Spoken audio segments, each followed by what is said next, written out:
Hello students, good morning everyone.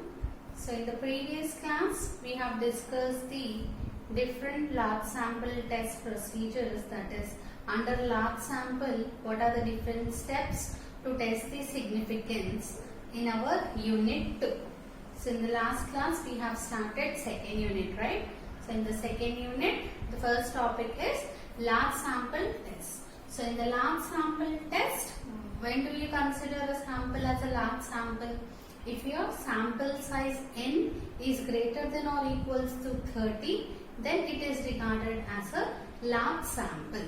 So for this large sample, the test statistics whatever we choose, that is a normal distribution test statistics. So we consider the standard normal variate z, that is x minus mu by sigma, that can be written as z equals to x minus expectation of x by standard error of x. So which follows the normal distribution with 0, 1. So this, if this mod z calculated value from the areas table, we know that the 3 sigma limits value is 0.99. So if this mod calculated value, mod z calculated value lies between is less than 3. If less than 3 means if it lies between 3 sigma limits, then we accept our null hypothesis H0. Otherwise we are going to reject our null hypothesis. That is, if mod z value is greater than 3. That means if it lies outside the 3 sigma limits. Now coming to the next, we have discussed about the different steps which are involved in the testing of the large samples. So there are basically 5 steps, right? So among the first step is defining our null hypothesis, which should be appropriate to the study which we are doing. Next, formulating the alternative hypothesis, which should be carefully formulated, because based on the alternative hypothesis we choose the type of test. Next, the level of significance alpha. So it is a fixed value which should be pre-assigned before drawing a sample. Next, we have studied, next fourth step is the test statistics. So the test statistics z equals to t minus expectation of t by standard error of t, where t is the statistics which is taken from the sample, which is based on the sample from which the population from which the sample is drawn. Next, last one is conclusions and the comparisons. So which we are going to compare? The calculated value we are going to compare with the table value. So in the fourth step we will be getting the calculated value. So we consider the mod z value, which is called as the z calculated. So if mod z calculated value is less than or equals to z table value, then we accept our null hypothesis under some alpha % level of significance. Similarly, otherwise if mod z calculated is greater than z table value, that is critical value, then we reject the null hypothesis. So now I will give you the table values for the calculating the z comparisons.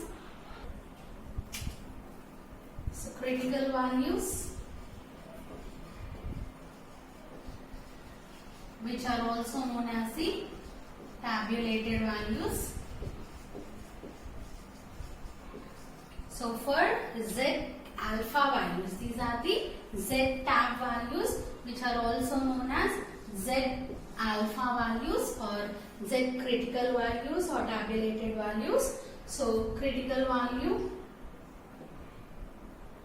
So here we are going to write the type of test, that is either one tail or two tail. So under that type of test we are going to write the under different level of significances, level of significance. So I said we are going to, generally we are going to specify only 3 types of level of significance. First one is 1%, next is 5%, Similarly, one more thing is 10%. So these are the three level of significance we are going to use basically. So under these three level of significance and the type of test, first we will see two-tailed test. So two-tailed test. So under two-tailed test, next is right tail. So right tail means you will be having the symbol greater than symbol. And next is left tail test. So in left tail test you will be having less than symbol. In two tail test you will be having equal to symbol. Now we will see what are the different table values. So first we will see the two tail test. So under two tail test and under 1%, so mod Z alpha. So Z alpha means the tabulated value is given as 2.58. So on the two-tailed test at 1%, Z table value or the critical value is 2.58. Next, the right tail test. So for the right tail test, first we will check all the two-tailed test values. So at 5%, Z alpha. So mod Z alpha is 1.96. Z alpha value is, mod Z alpha value is 1.96. Similarly, at 10% level of significance for two-tailed test, Z alpha value is 1.645. 1.645. Now we will see the right tail test values. So for the right tail test, so Z alpha value. So since it is a two-tail test, that's why here we will write the mod value. Two-tail means the rejection region lies both in the left and the right tails of the distribution. That's why we write modulus. Now coming to the right tail test, Z alpha equals to, for 1% Z alpha value is 2.33. Now similarly for the right tail test at 5%, the value is 1.645.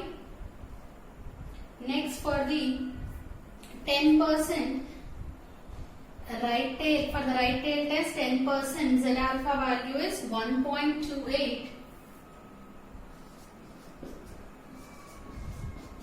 1.28. Now we'll check for the left tail test.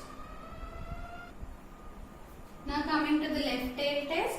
So for the left tail test at 1% level of significance, Z alpha equals to, so we know that standard normal variates, or from the alias property of standard normal, the left probability will be exactly equals to right probability, but only the sign will be changing. So here also it is minus 2.33 because left tail means the rejection region lies in the left part.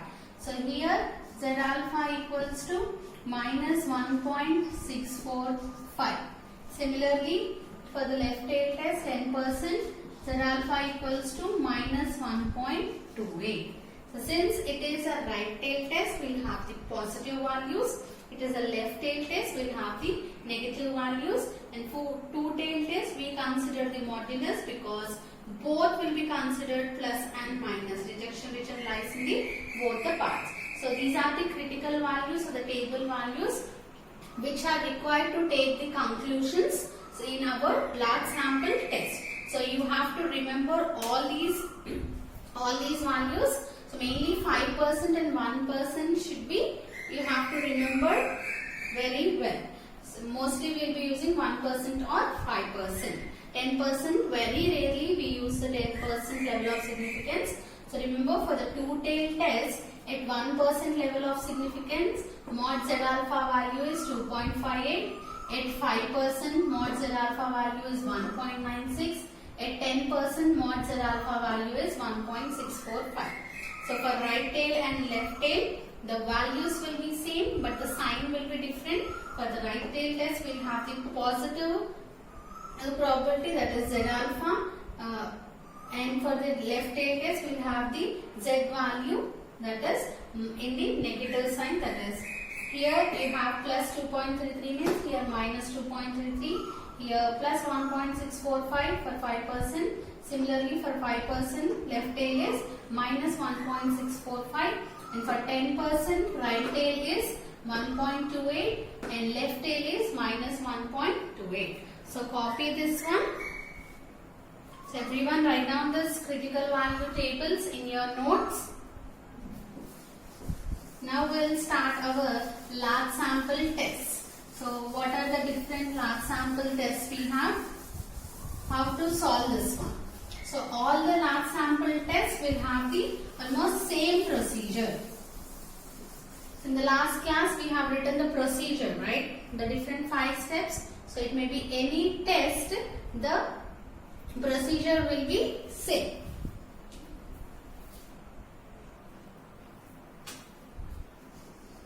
So coming to the large sample test.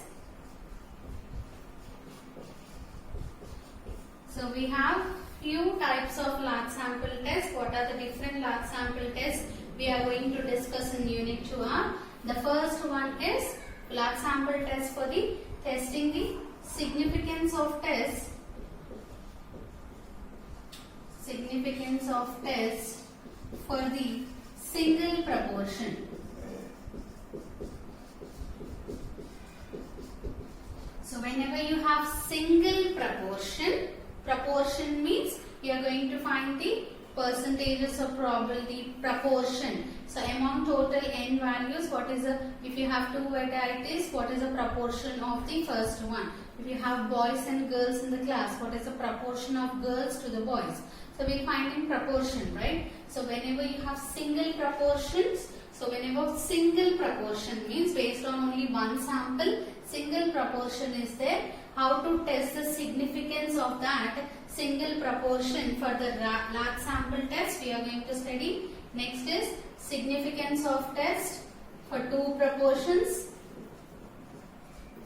Significance of test for 2 proportions. So here single proportion means only from one sample we consider the proportions. Here 2 proportions means we are going to have 2 populations. We are going to take 2 samples, either that may be drawn from same populations or different populations. So you will be having 2 different samples, and for those 2 different samples we are going to have 2 different proportions, and we will be checking whether those 2 proportions are significant or not. So that is the test of significance based on 2 proportions. Now coming to the third test is significance of test for single mean. Significance of test for the single mean. So whenever you have a sample mean, to test only one sample you have considered a mean. So to test that one mean, single mean means only drawn from a single sample will be there. For that single sample we consider the mean. So single mean value, to test the significance of that single mean, we will be learning the procedure. Next is test significance of test for 2 means. Significance of test for 2 means. So 2 means you will be having 2 different samples. So for 2 different samples we will be having 2 means, and we will check whether those 2 sample means are equal or not. We will be testing the significance between those 2 sample means, or whether those 2 sample means are drawn from the same population or not. Next one is 5th one. We are going to see the significance test for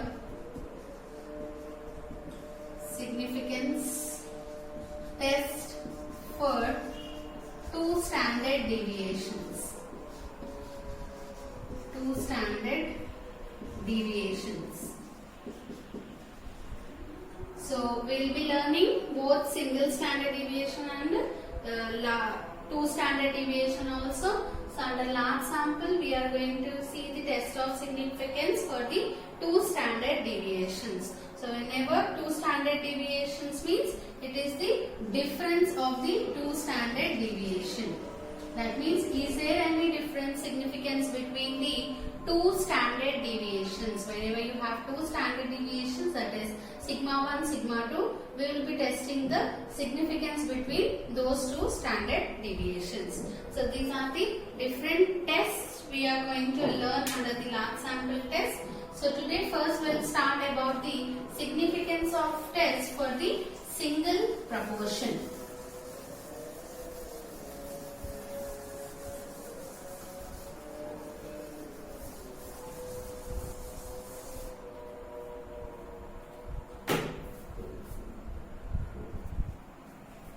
So here the single proportion and two proportions, these two are the proportions which are related to the attributes only.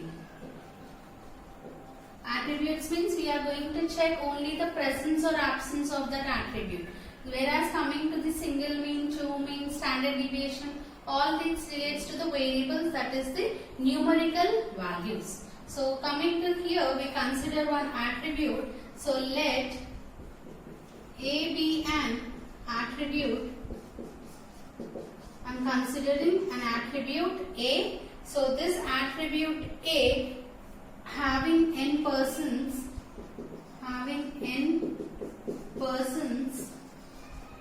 so there are total n persons, and classify the presence and absence for this attribute A. So there are total n number of persons, and among these n persons you will be having the presence or the, we are going to classify or presence or absence of that attribute A. So presence or absence means we are having two outcomes, that is that results either in the, so these trials. So each person we are checking whether this attribute is present or not. Success, either you may get a success or failure. So here suppose if you consider a variable x, so x be the number of success. So I am considering small x, this x be the number of success, x be the number of success in n trials. So in n persons we are going to check these attributes. So you are going to get x number of success. So which distribution it follows? X be the number of success in n trials. So that means here the random variable x follows the binomial distribution. Binomial distribution. So whenever we consider one attribute and among n persons we are checking either the presence or absence of that attribute, so that results either in the success or failure. So whenever you have only two outcomes of a trial of a random experiment, then that variable follows the binomial distribution, since we are going to check the x number of success out of n trials. So in binomial distribution we are going to check x number of trials, x number of success in n number of trials. So it follows a binomial distribution. So x follows binomial with n comma p. So if x follows binomial with n comma p, what is the mean of binomial distribution? Expectation of x equals to mean equals to np. So the mean of binomial distribution is np, and similarly the variance of binomial distribution equals to npq. So mean is np and the variance is npq. So you write capital P's, because small p's we are going to use for the proportions.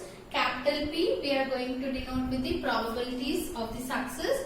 Capital Q is the probability of failure. Now for large samples of n we know, so for large sample, that is large sample size, that is large value of n, so we know that binomial distribution tends to the normal distribution. So we have some theorems based on this also. We know for the larger values of n, that is as n tends to infinity, We know that binomial distribution tends to the normal distribution. So remember this point.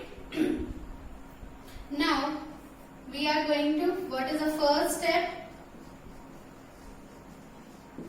The first step in testing of the significance is we have to define our null hypothesis. So null hypothesis, here we are going to test the proportions, that is P equals to P naught. P naught means some specified value, that is sample proportion is coming from the population proportion.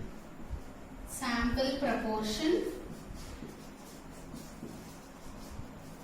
is coming from population proportion.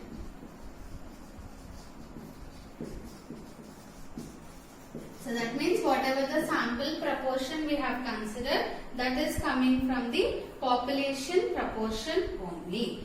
Now alternative hypothesis, what will be writing the alternative hypothesis?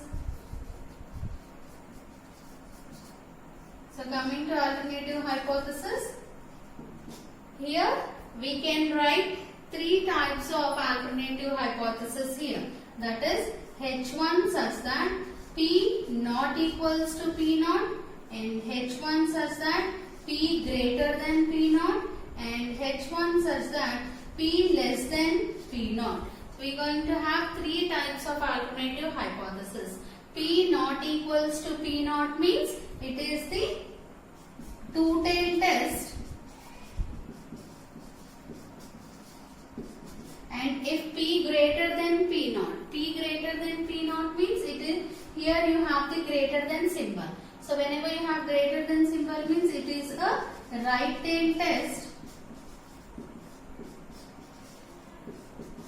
Next coming to the P less than P naught. In the third case, it may be alternative hypothesis, may be anything in our problem. So this is a procedure, that's why we are writing all the three possible alternative hypothesis. So if P less than P naught means it is a left tail test. So in this way, first we are going to define the null hypothesis and alternative hypothesis. So we are testing for the single proportion. So in the single proportion also, first we have to know about the sample proportion. Sample proportion means this sample proportion I am denoting with small p. So since it is a sample proportion, I am denoting with P. So as I said, just differentiate between this small p and capital P. Because small p always relates to the proportion and capital P I am writing it as capital. Differentiate. Generally we write small p only, but here to differentiate between proportion and the probability of success, I am writing for the binomial distribution probability of success as capital P. Now small p equals to, so number of success.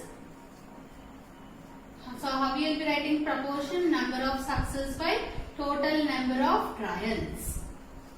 So P equals to, so we are going to get how many success? I said in the here, in the starting I said we are going to get X be the number of success in n trials. So total X number of success divided by how many number of trials we are making? N number of trials. So sample proportion is given as X by N. So this is the general introduction to the test of significance for the proportions. So I have just defined the null hypothesis and alternative hypothesis, and we have written our sample proportion. So here, what is the test statistics generally we write? We have to specify, after this alternative hypothesis, next step is we have to specify the level of significance. So level of significance, that is alpha. This is the first step, this is the second step, this is the third step. So this alpha value should be predefined. So the alpha value may be either 1%, 5% or 10%. Based on the type of the study, we are going to choose this level of significance. Next we have to write the test statistic, right? So our fourth step is we have to write the test statistic. So test statistic generally we write z equals to t minus expectation of t by standard error of t follows normal with 0, 1. So here t means which type of test we are doing, that is your t. So here we are going to test the single proportion, right? Single proportion means I am denoting proportion with p. So here in place of t we will be writing p value, that is p minus expectation of p by standard error of p. So we have to find the expectation of p value and the standard error of p value and substitute that in this required test statistics. Then we get the test statistic for the single proportion. So that one we will be continuing in our next class. So copy it in here. First write down the single proportion, test of significance for single proportion. Then write down let A be an attribute having the n persons and classify this presence of an attribute as success and failure.